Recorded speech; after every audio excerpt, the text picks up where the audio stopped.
حضرات علامہ پروفیسر عبدالرزاق ساجد صاحب حافظہ اللہ، ان کا عنوان ہے ائمہ اربعہ و مسلک اہل حدیث، عظیم الشان خطاب ہونے والا ہے۔ حامد و مصلیہ، وہ جو پینے پلانے کی بات کرتے ہیں ان سے کہہ دو کہ ہم بھی پیا کرتے ہیں۔ وہ جو پینے پلانے کی بات کرتے ہیں ان سے کہہ دو کہ ہم بھی پیا کرتے ہیں۔ وہ جتنی پی کے بہک جاتے ہیں ہم اتنی جام میں چھوڑ دیا کرتے ہیں۔ شہر لاہور کے زندہ دل بزرگوں، شیر دل نوجوان بھائیوں، پھول دل ننھے منھے ساتھیوں، ممتا سے لبریز نرم دل اسلامی ماں بہنوں، رات کے آخری پہر آسمان دنیا اللہ رب العزت کی صدائیں، بندوں کو آوازیں جاری و ساری ہیں۔ اسی دعوت کا ایک حصہ جس کا لمبا سفر طے کرتے ہوئے آپ یہاں تک پہنچے۔ یقیناً سفر کا آخری حصہ مزید بھاری بھی ہوا کرتا ہے، بوجھل بھی ہوا کرتا ہے۔ مالک کی توفیق کے ساتھ انشاءاللہ العزیز آپ اس سفر کو اپنے لیے ہلکا محسوس کریں گے۔ ائمہ اربعہ رحمہم اللہ تعالی اور مسلک اہل حدیث، یہ وہ عنوان ہے کہ جو اگر کسی دوسرے سٹیج پہ ہوتا تو شاید چاروں ائمہ کے اقوال اور ان کے ایسے افعال لائے جاتے کہ جس سے مسلک کتاب و سنت، مسلک اہل حدیث کا تناقض پیش کیا جاتا۔ لیکن عدل کا تقاضا ہے کہ بولو تو تول کے بولو، نہیں بولو تو چپ رہو، اگر تول صحیح نہیں ہے تو چپ رہنا بہتر۔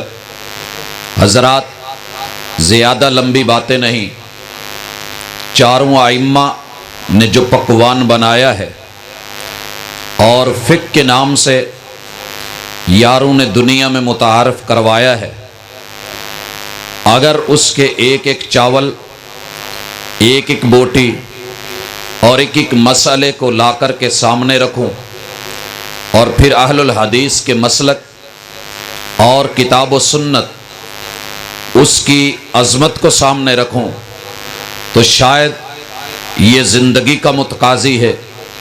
لمحات محدود ہیں، اوقات خاص ہیں، احباب بھی گنے چنے رہ گئے۔ ایسے حالات میں امام ابو حنیفہ رحمہ اللہ، ان کے بارے میں آپ نے عمومی اقوال سنے ہوئے کہ میرا مسلک جب محبوب علیہ السلام کا بیان آ جائے، قول آ جائے، آقا کی بات آ جائے تو میری بات کو دیوار پہ مار دیا جائے۔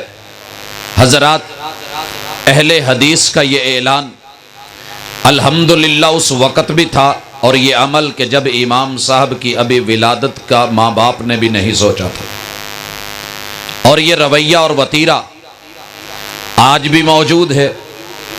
میں اس سے ہٹ کے ایک بات کہنا چاہتا ہوں۔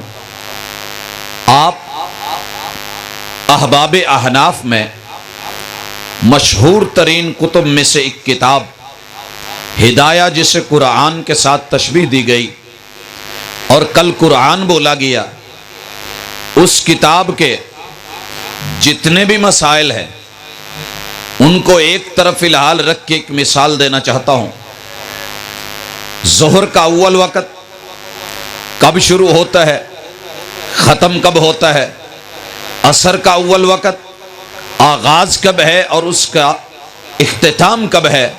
یہ بحث جب صاحب ہدایہ نے چھیڑی اور اس میں امام ابو حنیفہ رحمہ اللہ کے مسلک کا ذکر کیا ہے، تو وہ بیچارہ مجبور ہوا کہ لکھے کہ امام صاحب کا موقف یہ ہے کہ عصر کے اول وقت کا آغاز اس وقت ہوتا ہے جب اصل سائے سے ہٹ کر کے کسی بھی چیز کا سایہ دو مثل ہو جاتا ہے، تو یہ وقت ہے عصر کے آغاز کا۔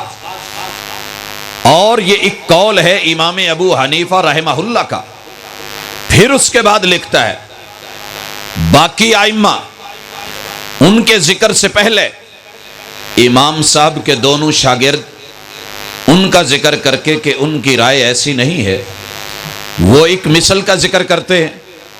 اور پھر لکھتا ہے کہ ایک قول میں امام ابو حنیفہ رحمہ اللہ کی بھی رائے یہی ہے۔